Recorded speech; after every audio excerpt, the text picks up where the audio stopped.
예, 예, 졸지 말라고 정신 차리라고. 예, 이 기강에 대해서 이런 얘기를 하더라고요. 나이 순으로 기강이 잡힌다고 생각하지 않는다고. 중요한 것은 같은 선수끼리 또 특별히 프로 선수끼리 서로를 존중하고 서로에 대한 예의를 갖추어야 기강 세워진다 이런 이야기를 하더라고요. 그 인터뷰를 이렇게 좀 읽으면서 이 친구가 그냥 운동만 열심히 한 친구가 아니라 굉장히 많은 이렇게 내면이 쌓여 있는 친구구나 그런 생각을 했어요. 그때 기자가 던진 질문이 뭐였냐면 단도직 입적으로 지금 축구팀 국가대표팀의 문제가 뭐라고 생각하십니까? 라고 하는 그 물음에 대해서 뭐 그 친구도 이렇게 듣는 많은 부정적인 소문들이나 이야기들이 있을 거 아니에요.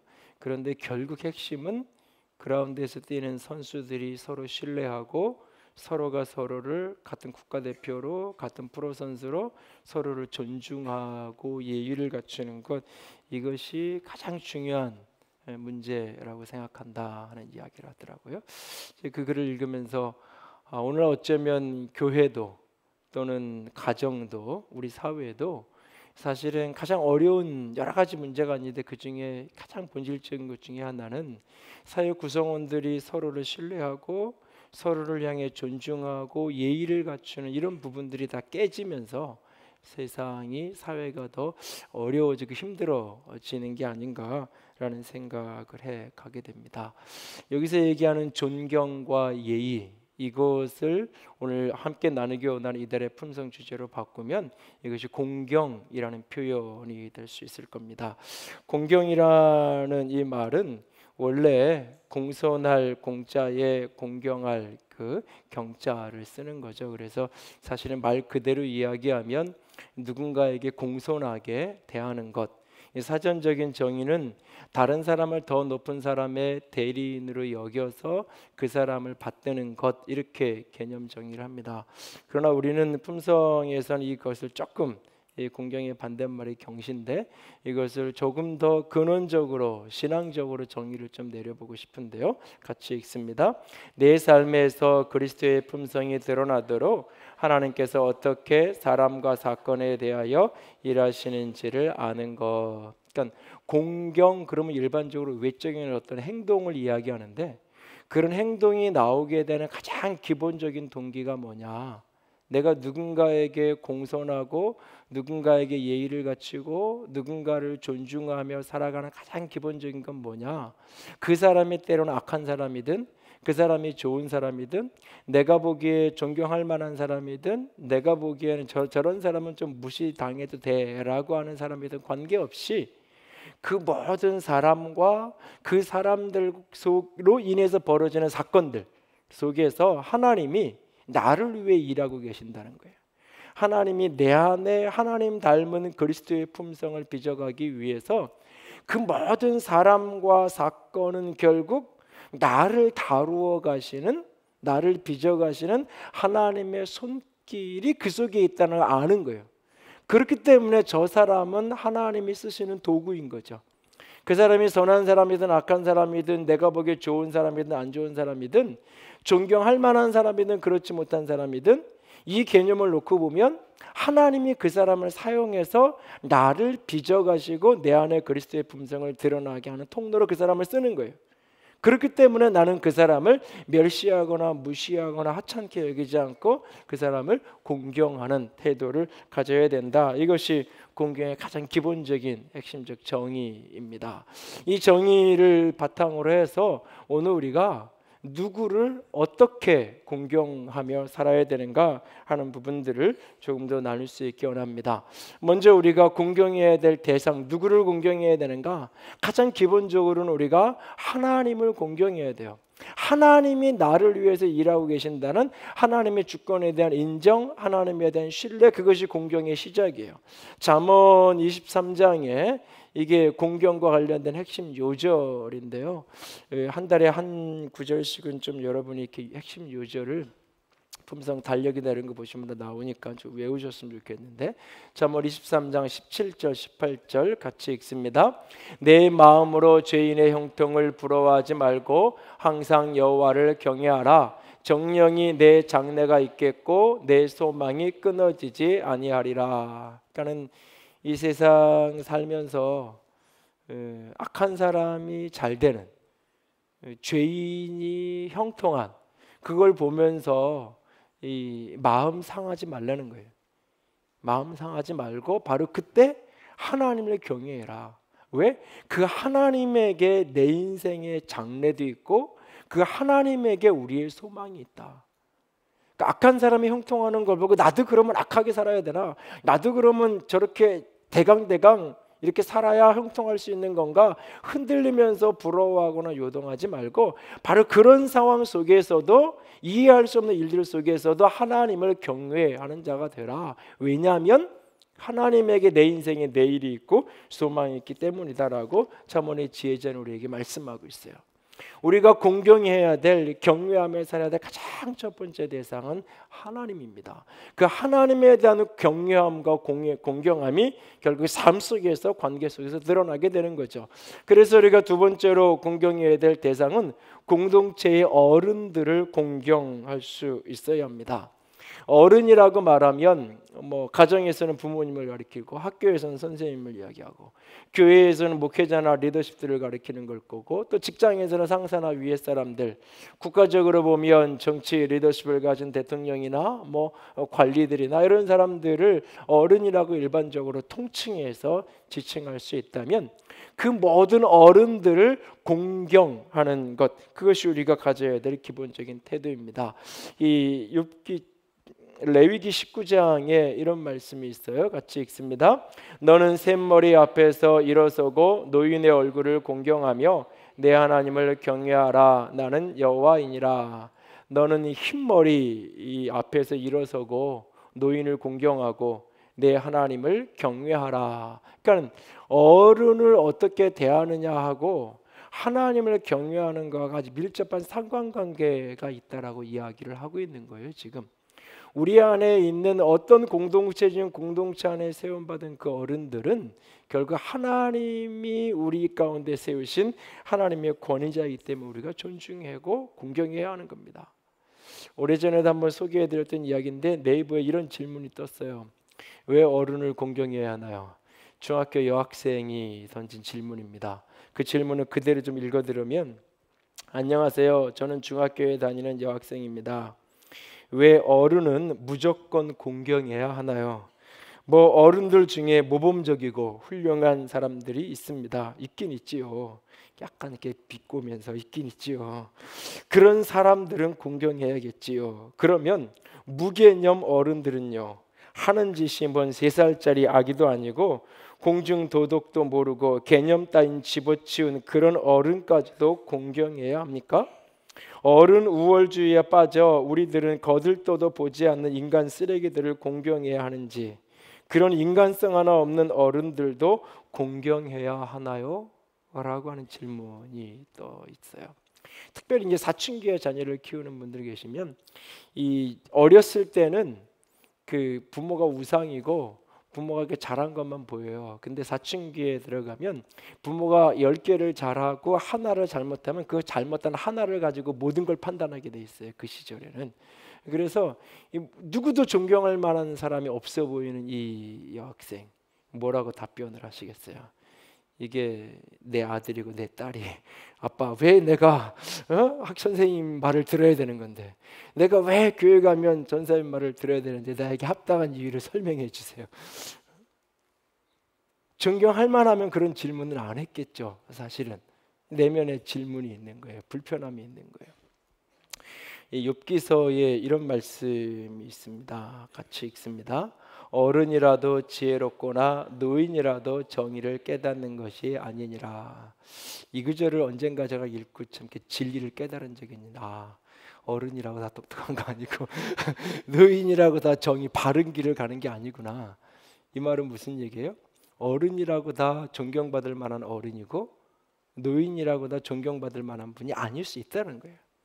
그러면 내가 중심이 돼서 이분은 존경할 만한 분, 이분은 그렇지 않은 분을 내가 취사 선택해서 내가 원하는 분만 공경하며 살면 되는 거냐? 그것이 세상이 하는 이야기죠. 그것도 내 필요에 따라서 사실은 내게 유익할 때만. 그게 세상에 이야기하는 공경의 개념이. 심지어는 부모조차도 그래서 내가 공경할 만하지 못하니까 버릴 수 있고 외면할 수 있다는 게 세상의 이야기잖아요. 오늘 신앙 안에서 우리가 그럼에도 불구하고 그 사람들 속에서 하나님이 일하시고 그들을 통해서 그분들이 나를 그리스도의 품성으로 빚어갈 수 있다면, 그걸 믿는다면 우리는 그 사람들을 존경할 수 있어야 돼요. 비록 그분들이 공경받을 만한 모습이 때로 아니라 할지라도 그 속에서 하나님이 일하고 계시는 걸 믿기 때문에 우리가 그들에 대한 존중과 예의를 잃어버려서는 안 된다는 거예요. 우리는 공동체의 어른들을 공경할 수 있어야 돼요. 공동체 어른들. 세 번째로 우리가 공경해야 될 대상은 공동체의 지체들을 우리가 공경할 수 있어야 됩니다.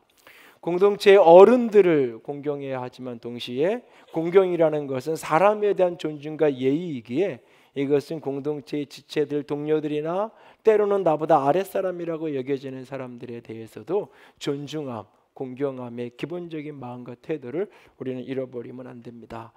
이 베드로전서 2장 17절 같이 읽습니다. 무사람을 공경하며 형제를 사랑하며 하나님을 두려워하며 왕을 존대하라. 무사람을 공경하라 라고 우리에게 말합니다. 요즘에 이 인터넷상에서 사실은 더 본질적인 것들을 좀 다뤄야 될 시절에 비본질적인 거지만 어쨌든 사회적으로 이슈화가 되는 문제 중에 하나가 종군당의 이정원 회장이 이 운전기사들에게 함부로 말하는 것들이 문제가 되고, 또 이군 작전사령관인 현역 육군 대장, 육군 서열로 세 번째 위치에 있는 분인데, 이 박찬주 대장이 공관병들, 사실 공관병이라는 게 군에서 이렇게 이 숙소들을 이렇게 청소하고, 그 기본 임무가 청소하고 관리하고 식사 준비하고 이런 일들이 그가 해야 될 기본 임무예요. 그래서 그 일을 시킨 거는 사실은 잘못된 게 아닌데, 문제는 그 과정 속에서 이렇게 여러 가지 사실은 확대된 것도 있고 여러 가지 있을 겁니다. 그럼에도 불구하고 어쨌든 불미스러운 일이 이렇게 벌어져서 사건에다가 이슈가 되고 있는데, 목회자로서 또 한 번 이 사건을 이렇게 들여다보게 되는 이유는 이정원 회장도 박찬두 장군도 사실은 다 장로님이고 이렇게 교회 안에서 참 신실하다고 이렇게 알려진 분들이고, 때로는 이렇게 다른 교회 가서 간증 집회도 이렇게 하시고 그러셨던 분들인데, 사실은 가장 가까운 운전하는 기사한테는 욕을 하고 함부로 대하고, 또 물론 본인은 사성 장군이고 밑에 이등병 이렇게 일반 병졸이고 나이벌로도 다 자기 아들뻘이고 그러니까 좀 이렇게 말 편하게 하고 그런 건 분명히 있었겠죠. 근데 그것이 과해서 사실은 어떤 정치적인 복선도 밑에 일부 있겠지만 어쨌든 이런 일들이 이렇게 벌어지는 것을 이렇게 보면서 나는 과연 내 아랫사람들에게, 내 주변 사람들에게 어떻게 비춰주고 어떻게 보여주고 있을까? 나는 그들을 얼마나 존중하고 공경하며 나는 살아가고 있는가? 스스로에게 자문하게 됩니다. 우리가 공경한다라고 말할 때 그 공경해야 될 대상은 우리가 살아계신 하나님, 그리고 공동체의 어른들, 지체들을 공경하며 살아가야 됩니다. 그렇다면 이제 어떻게 해야 되는가라는 문제를 조금 더 다루고 싶은데요. 오늘 본문의 이야기가 바로 그 이야기입니다. 본문의 이야기는 예수님하고 바리새인 사이에 논쟁이 벌어진 거예요. 논쟁의 핵심은 부모를 공경하는 문제와 하나님을 공경하는 문제가 충돌이 된 상황과 얽힌 이야기예요. 얽힌 이야기. 고르반이라는 그런 제도와 관련된 이야기가 이렇게 서로 부딪히고 있는 장면. 하나는 하나님은 하나님, 예수님은 하나님의 계명이라고 말하고 있고, 바리새인들은 그것이 장로들의 전통이라고 이야기하는, 전통과 성경 말씀의 본질이 충돌을 하는 거예요. 그리고 그 중심 주제는 공경이에요. 하나님을 공경하는 것, 부모를 공경하는 것. 그런데 이것이 동시에 충돌이 되어 있는 그런 상황. 주일날 부모님이 나 예배하려고 하는데 뭐 갑자기 전화가 오셔서 찾아오라 그래요. 때로는 내가 11조 하려고 헌금을 떼놨는데 그거를 때로는 부모님이 뭐 필요가 있어서 써야 되나 말아야 되나. 예를 들면 가장 단순하게 비유를 들면 그럴 수도 있는 이 두 가지가 충돌되는 어떤 상황 속에서 어떻게 해야 되는가 하는 문제와 얽힌 이제 충돌의 상황이 벌어지는데요. 이 상황 속에서 우리가 공경이라는 것을 하나님을 또는 부모나 어른들을 그리고 공동체의 지체들을 우리가 공경한다고 할 때에 어떻게 해야 되는가? 첫 번째는 마음의 진실함으로 공경해 가야 됩니다. 그 내면의 진실함으로 공경이 이루어져야 돼요. 본문의 이야기는 조금 전에 말씀드린 것처럼 고르반이라는 제도와 관련이 있어요. 이 고르반이라는 이 제도는 원래 이 하나님께 드리기 위해서 구별된 예물이라는 뜻이에요. 쉬운 얘기로 요즘에는 이제 은행에서 뭐 계좌로 헌금이 월급이 다 들어오지만 예전에는 이렇게 봉투로 이렇게 월급을 갖다 줄 때가 있었잖아요. 그때가 남자들이 그래도 권위가 있던 아버지의 권위가 있던 딱 그가 두둑하게 갖다가 주면 이렇게 좋았던. 지금은 다 통장으로 가고 용돈 받아서 사야 되는 뭐 이렇게 다 뒤집혀 있는데 그러면 딱 가지고 오면 그 중에서 이렇게 떼잖아요. 그래서 예를 들어서 100만 원 월급을 가져와서 11조로 10만 원 딱 뗐어요. 11조입니다라고 11조 봉투에 딱 떼놓은 돈. 그거 마치 그런 것처럼 이건 하나님 거예요. 하나님께 바쳐진 거예요 라고 고르반 떼어놓은 거예요. 농사지어서 얻은 수출 중에 일부를 떼서 이건 하나님 겁니다 라고 먼저 고르반으로 떼어놓고 나머지 가지고 자기 필요들을 위해서 사용했던 거예요. 그런데 이것이 시대가 지나면서 예수님 시대에 와서는 아주 왜곡된 모습으로 변질되기 시작해요. 고르반의 서약을 이렇게 하는데 고르반으로 이렇게 떼어놓으면 진짜 하나님께 드려야 되잖아요. 떼놨으면 진짜 예를 들면 떼놨으면 교회에다 헌금을 해야 되잖아요. 그러니까 떼는 놓고 드리진 않아요. 가지고 있는 게 이거. 그런데 부모가 좀 필요하다고 얘기하면 하는 말이 이거는 헌금할 돈이에요. 안 됩니다라고 그래요. 그런데 자기가 필요하면 갖다 써. 자기 필요할 땐 쓰는데 부모가 이야기할 때는 하지 않는다. 이거 헌금할 거라고 하나님께 바친 거라고 쓸 수 없다고 얘기하는 거예요. 그런 식으로 고르반 제도가 악용되고 있었던 거예요. 예수님 시대에. 처음 의도는 부모를 공경하는 것보다 하나님이 먼저다. 그러니까 하나님 것 먼저 떼놓고 남은 것 가지고 그걸 가지고 부모도 공경하고 내 필요를 써야 된다. 이런 어떤 의미에서 시작되어진 그러니까 형식이 시간을 지나면서 이것이 왜곡되어서 하나님을 공경한다라는 허울만 남고 그걸 핑계로 부모를 돌아보지 않는 거예요. 돌아보지 않는 거예요. 예를 들어서 주일날 집안에 무슨 결혼식이 특별한 행사가 있어요. 나는 예배를 가야 돼요. 근데 그 형제나 사촌이나 누가 내가 굉장히 좋아하는 친구가 내가 꼭 가고 싶은 결혼식장이면 좀 문제가 다른데 별로 가고 싶지 않아. 별로 나랑 사이도 안 좋고 웬만하면 가고 싶지 않은데 청첩장은 왔어. 핑계 좋죠. 나는 교회 가야 돼. 왜 하필이면 주일날 나 못 가는 거 알면서 왜 하필이면 꼭 주일날 잡았니? 이렇게 얘기하잖아요. 마음은 겉으로는 교회 때문에 예배 때문에 못 간다고 말하지만 속으로는 참 너 주일날 잘 잡았다. 나 가기 싫은데 안 간다고 핑계댈 게 없었는데 이런 식의. 그러니까는 내 속에는 다른 생각을 갖고 있으면서 형식을 그렇게 핑계를 대는 거예요. 중심으로 부모를 위해서 내 재물과 물질을 쓰려고 하지 않는 인색함이 있는 거예요. 그런데 이거를 숨겨놓고 이건 하나님께 바친 거예요. 하나님께 드릴 거예요. 그래서 부모님께 내가 하고 싶은데 할 수 있는 게 없네요 라고 하는 식으로 고르반 제도가 왜곡되어서 쓰여지고 있었던 거예요. 그런 배경을 놓고 지금 예수님과 바리새인 사회에 대화가 오가는 거예요. 너희들이 그러면서 8절을 보세요. 본문 8절을 보면 이 백성이 입술로는 나를 공경하지만 마음으로는 내게서 멀다. 입술로는 나를 공경하지만 마음은 내게서 멀리 떨어져 있다라고 말하고 있어요. 하나님은 지금 그들의 마음을 원하시는데 마음은 멀리 떨어져요. 입술로만 하나님 공경한다고 말하는 그 형식만 남아있는 그 모습. 우리가 누군가를 공경한다고 할 때 그 중심의 마음의 진실함, 특별히 하나님을 향해서 오래전에 카톡으로 이렇게 돌아다닌 이야기 중에 이런 이야기가 있었어요.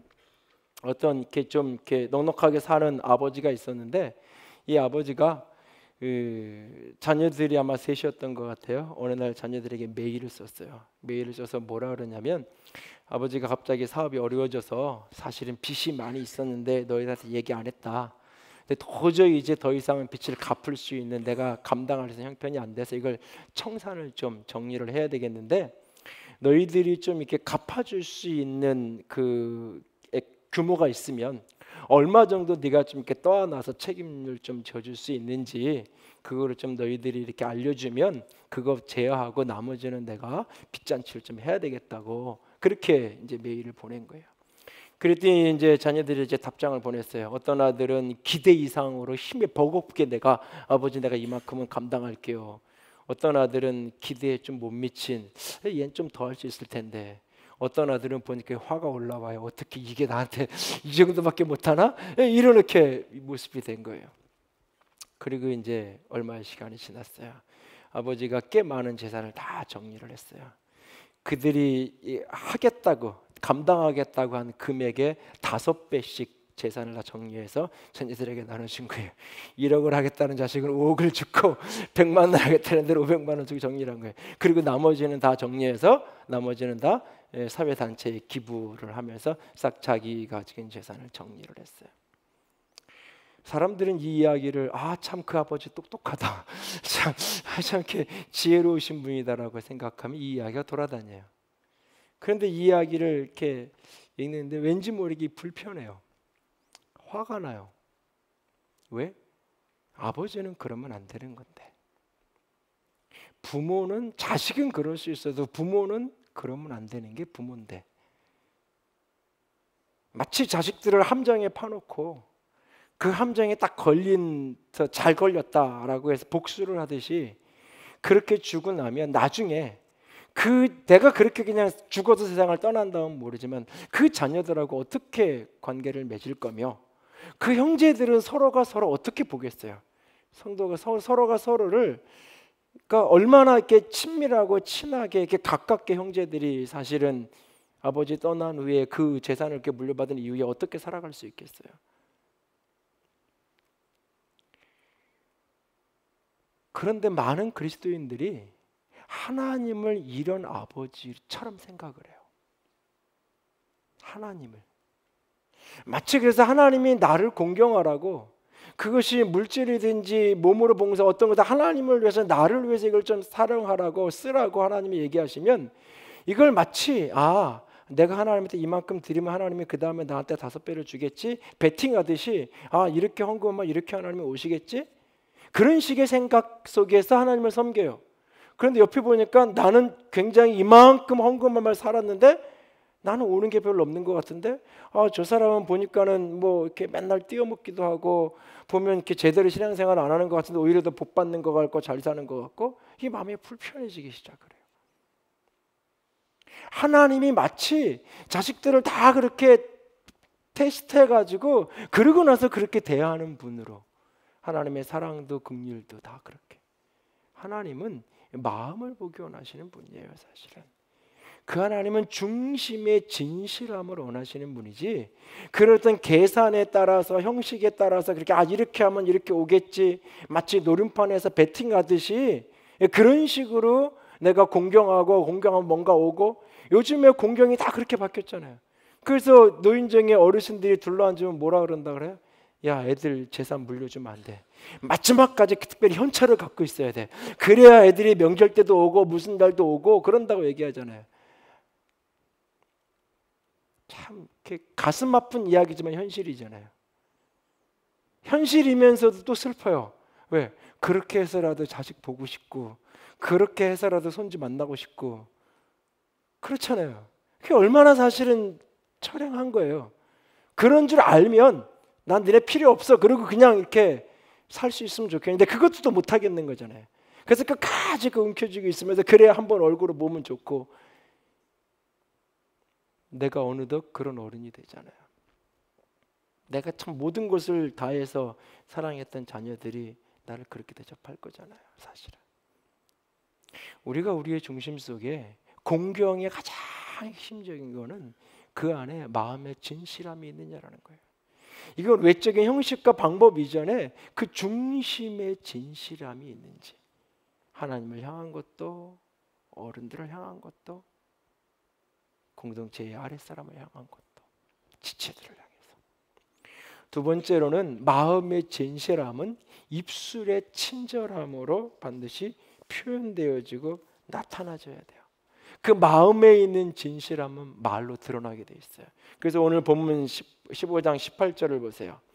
15장 18절을 보면 15장 18절에 다 같이 읽을까요? 15장 18절. 이것은 사람을 더럽게 하느니라. 입에서 나오는 것은 마음에서 나온다. 입과 마음이 하나로 연결돼 있어요. 입과 마음이. 그래서 마음에 있는 게 입으로 튀어나오는 겁니다. 그래서 내 마음이 얼마나 존중하고 있느냐, 공경하느냐가 말의 표현으로 결국은 드러나게 되는 거예요. 이여로 선생님의 그 80초 이야기에 나온 아버지와 까치 이야기 일부분인데요. 잠깐 보죠.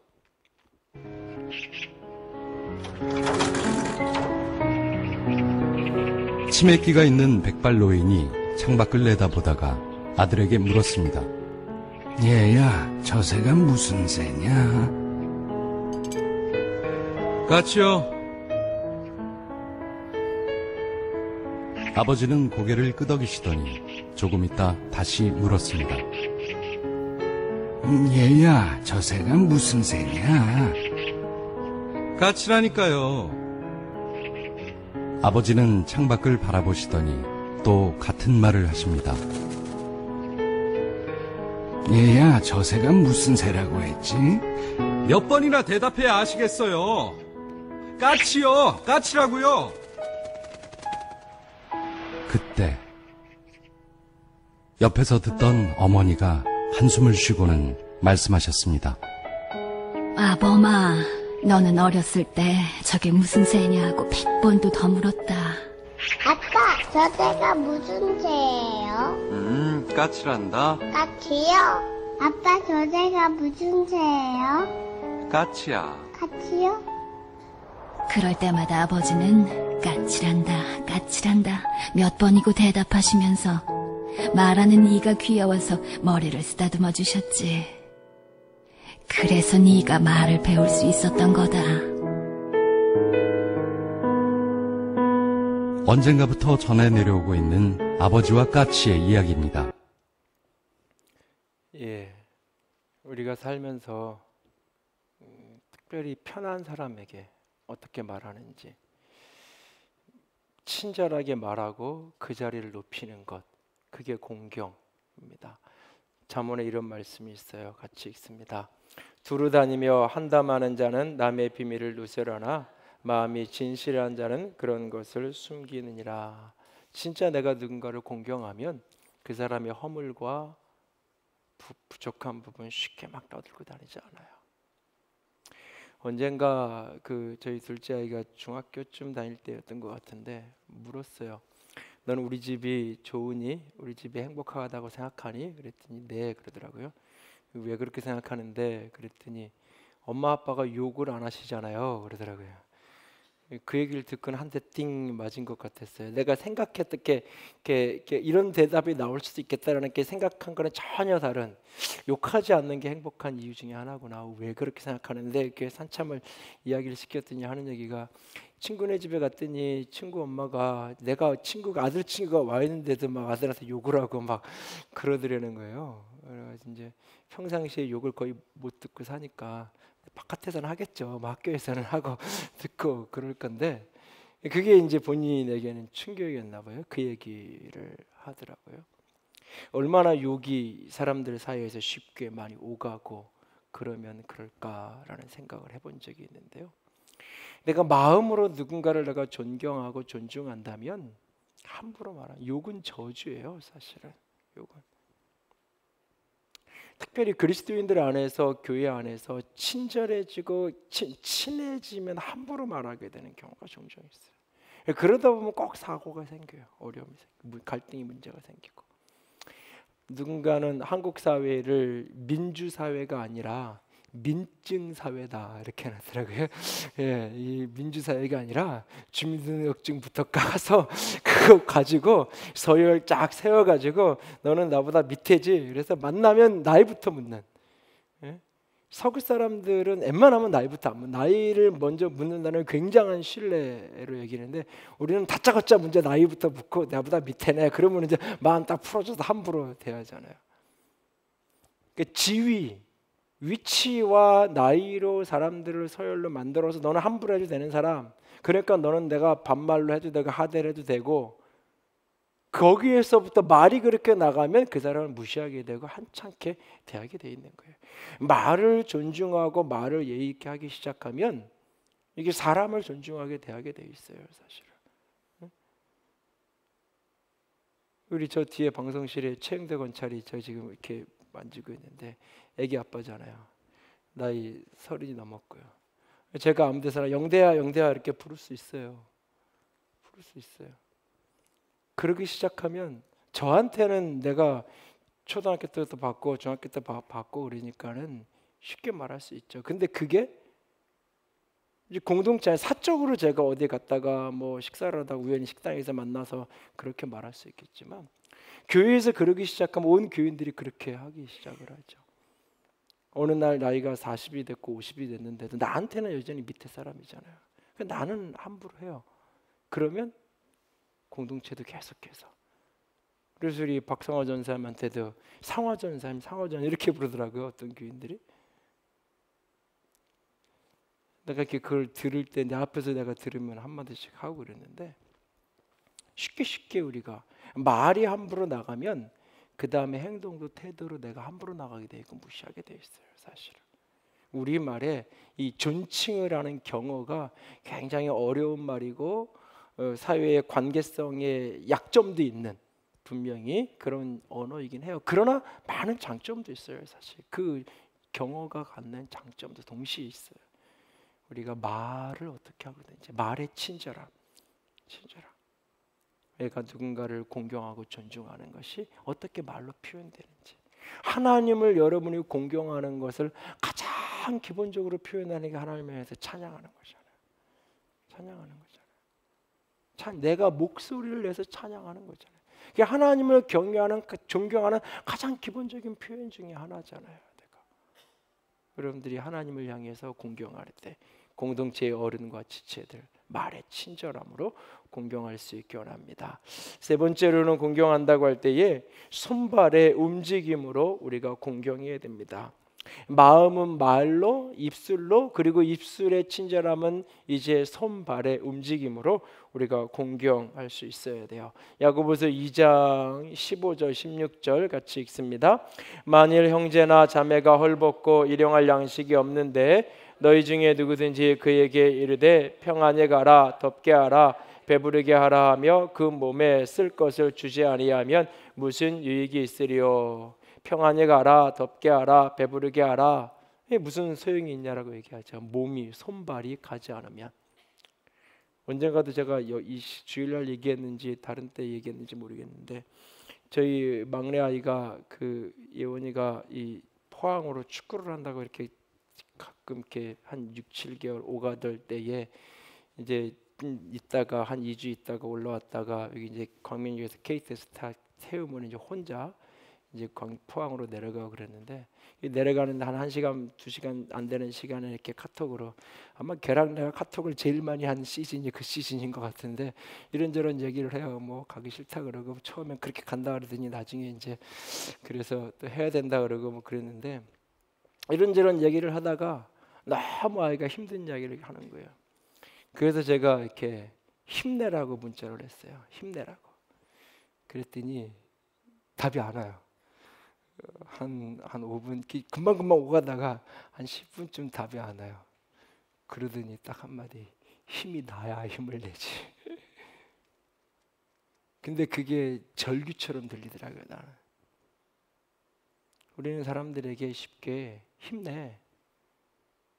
사람들에게 이렇게 이야기해요. 마음 편하게 가져. 말해요. 뭐 그런 거 가지고 걱정해. 그런 거 신경 안 써도 괜찮아. 염려하지 마. 말해요. 물론 말하지 않는 것보다는 그 말이 필요하겠죠. 그러나 사실은 그 너머에 내 손발이, 그 말 속에 손을 한번 잡아주면서 힘내, 일어나자. 그 말 속에서 눈빛 하나, 그 말 속에서 내가 커피 한 잔이라도 내가 뽑아가지고 갖다 주고, 그 작은 움직임 하나가 다른 걸 만들어내잖아요. 내가 누군가를 공경한다고 할 때 말로만이 아니라, 사실 가장 구준질하는 우리 장로님들이 다 주차하잖아요. 요즘엔 더웠고 뭐 겨울에 추울 때도 비올 때도 다. 사실은 다 젊은 분들은 시간 맞춰 와가지고 예배 드리고 다 그러는데 비 맞으면서 그거 하시잖아요. 사실은 어떻게든 장로님들을 이렇게 안내로 끌어 그냥 본당 뒤에서 이렇게 인사하고 이런 걸 시키게 할 수 있게 하려고 몇 번을 고민을 하는데 사람이 없어요. 그래서 그냥 본인들이 또 하시겠다 그래서 불평 안 하시고, 그래서 지금 계속 1년 가까이 해가시는데, 사실은 수고하시네요. 말 한마디 하는 거하고 내가 손 한번 내밀어 드리는 거하고 다르잖아요. 우리가 살면서 그 누군가를 공경한다고 할 때에 우리가 사실은 마음으로, 말로, 그 다음에 손발이 가야 돼요. 부모에게도 마찬가지잖아요. 손발이, 내 몸이 가야죠. 몸이 가서 얼굴 한번 있고. 어느 날 전화통화 부모님하고 하는데 애들이 보고 싶다고 얘기하시더라고요. 요즘에 애들이 안 오냐? 그 애들을 다 모아놓고, 야, 할아버지가 보고 싶단다. 가야 되겠다. 너 시간 잡아.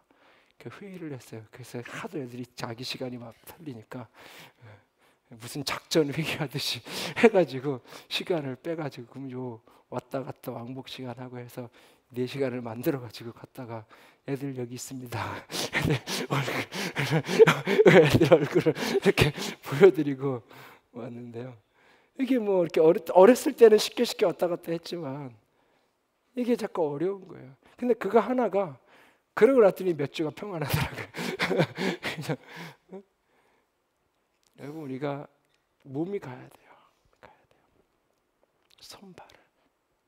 언젠가 그 MC 앵커하는 김성주 씨가 그 이경규 씨랑 같이 하는 TV 토크 프로에서 자기 아버지, 돌아가신 아버지 얘기를 하면, 돌아가셨나 병사 아버지 얘기를 하시면서, 그분이 요양병원에 한 9개월 정도 계셨는데 가서 이렇게 병상에 누워 계실 때 이렇게 손들을 이렇게 잡는데, 그리고 기억해 보니까 아버지 손을 잡아본 기억이 없는 거예요.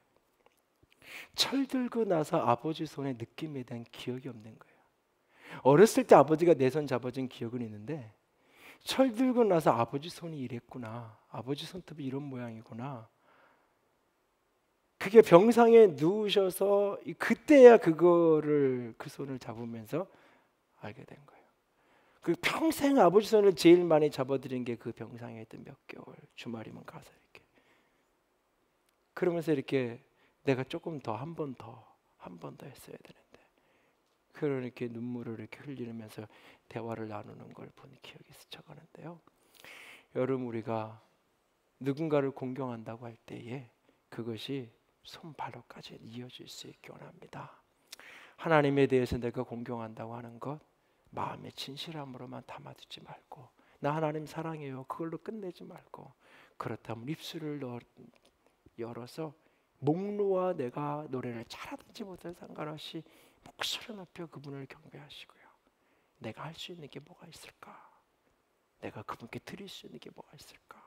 내 몸으로, 손발로, 내 부모에 대해서도, 공동체 어른에 대해서도, 그리고 내 곁에 있는 지체들 한 사람 한 사람, 때로는 아랫사람에 대해서도 내가 어떻게 내가 공경해야 될까? 마음으로, 입으로, 그리고 손발로 이렇게 공경하며 살아갈 수 있는, 그리고 그 속에서 결국 하나님이 내 안에 그리스도의 성품을, 하나님 닮은 모습을 그 모든 사람을 통해서 하나님이 빚어 가실 거예요. 그렇게 주께서 일하심을 믿고 서로를 향한 공경을 끊임없이 이어갈 수 있는 우리 모두가 될 수 있기를 부탁을 드립니다. 함께 찬양합니다.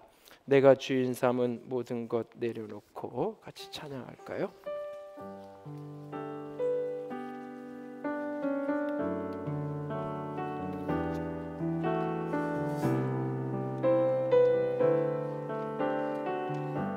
내가 주인 삼은 모든 것 내려놓고 내 주 대신 주 앞에 나가 내가 사랑했던 모든 것 내려놓고 주님만 사랑해. 내가 주인 삼은 모든 것 내려놓고 내 주 대신 주 앞에 나가 내가 사랑했던 모든 것 내려놓고 주님만 사랑해. 주 사랑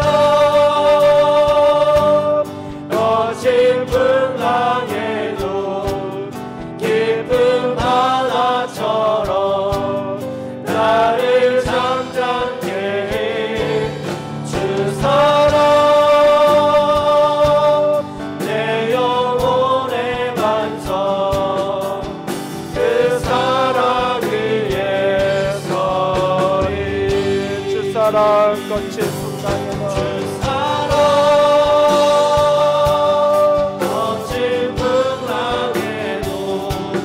기쁜 바다처럼 나를 잠잠케 해. 주 사랑 내 영혼의 반석 그 사랑 위에 서리.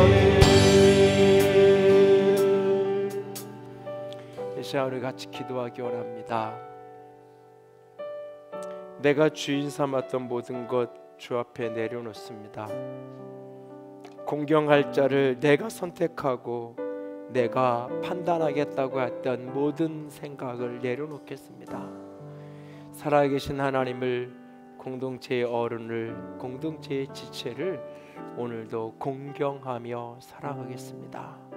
나의 마음을 다하여, 나의 입술을 다하여, 나의 손발을 다하여 공경하는 우리가 되게 하여 주시옵소서. 함께 기도합니다. 사랑의 하나님, 영광의 하나님, 주님만을 찬양합니다. 주의 빛으로, 주의 사랑으로, 주의 생명으로, 주의 영광으로 가득 아버지 나를 들어주시고 아버지 나를 붙여주시고 아버지 하나님께서 일하시고 역사하여 주시옵소서. 아버지 일하심으로 온전히 부르기 원합니다. 아버지 역사하심으로 온전히 부르기 원합니다. 아버지 주의 사랑으로, 주의 생명으로, 주의 영광으로 온전히 우리를 붙들어 주시옵소서. 우리의 마음과 우리의 영혼과 진심으로 주님 사로잡아 주시옵소서. 공경하고 공경하고 또 공경하는 이 사람을 공경하고 영혼들을 공경하고 부모님을 공경하며 하나님을 공경하며 살아가는 믿음의 사람들 되도록 아버지 우리를 붙들어 주시옵소서.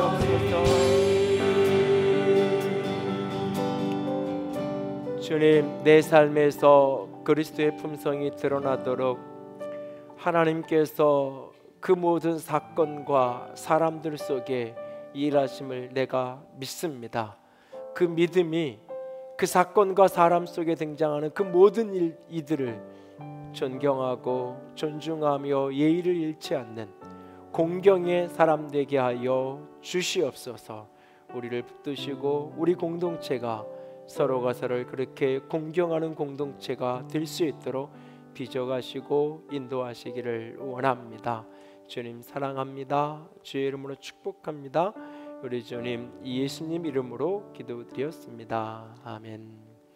이제는 우리 주 예수 그리스도의 은혜와 하나님 아버지의 놀라우신 사랑하심과 성령 하나님의 교통하시며 기름 부으시는 그 은혜가 오늘도 공경하는 자로 살아가기로 작정하는 모든 이들을 위해 이제로부터 영원토록 함께 있을지어다. 아멘.